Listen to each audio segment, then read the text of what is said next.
Seu Martinho, você estava onde quando o senhor recebeu a notícia que tinha ganhado o prêmio? Eu estava no serviço. Estava no serviço? O senhor esperava ganhar hoje?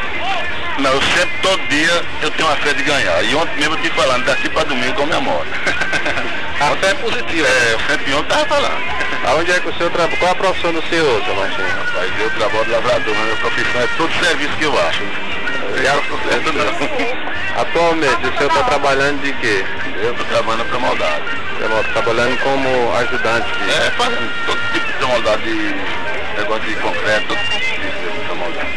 Essa moto vai contribuir em que para o senhor? Também, no meu caso, que é pegar o dinheiro e fazer minha casa.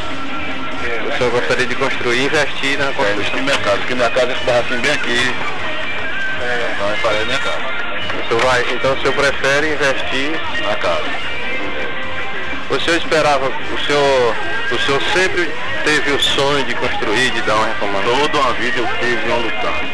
E a condição? Fraca. Sem ganhar no plano fraco? Sem ganhar na praia fraca. Porque vem investindo aí, comprando uma coisinha de um lado, uma coisinha de outro. Nem comendo pelas beiradas? Que nem quem come mingau. Então hoje o senhor pode dizer o quê? Que o senhor vai conseguir reformar sua casa? Eu vou conseguir fazer minha casinha pequena, vou conseguir fazer e agradecer a Deus. Mas parece que ele não está muito feliz com esse negócio. Parece que não está feliz. Não está feliz. Está chorando? De emoção. Ah, rapaz, É emocionado,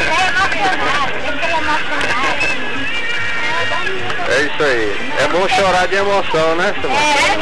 Só não sabe tristeza não, de alegria também. Só chora de alegria que ele merece. Então hoje o senhor pode dizer que está realizado por conseguir fazer minha casa. É pequena, mas graças a Deus.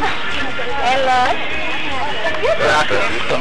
Seu Martinho, a gente pode conhecer a sua casa? Pode sim. Pode entrar? Vai entrar, nos mostra que nós queremos. Pode entrar. Tem feijão para comer? Meu amor. Abraça aqui, abraça aqui. Mas agradeço a Deus que eu não pago aluguel, morar aqui no Rio. E agora vai ficar melhor, né? Vai para frente no caminhão. Aqui, ó.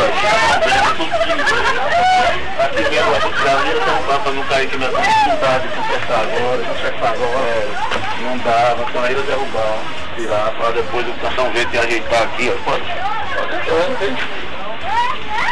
É meu barraco. Aqui é pequeno. Mas hoje, graças a Deus, eu ganhei e posso dizer aos outros que investi fazendo também o plano fácil. Investimento, né? Porque vamos mostrar. Deus.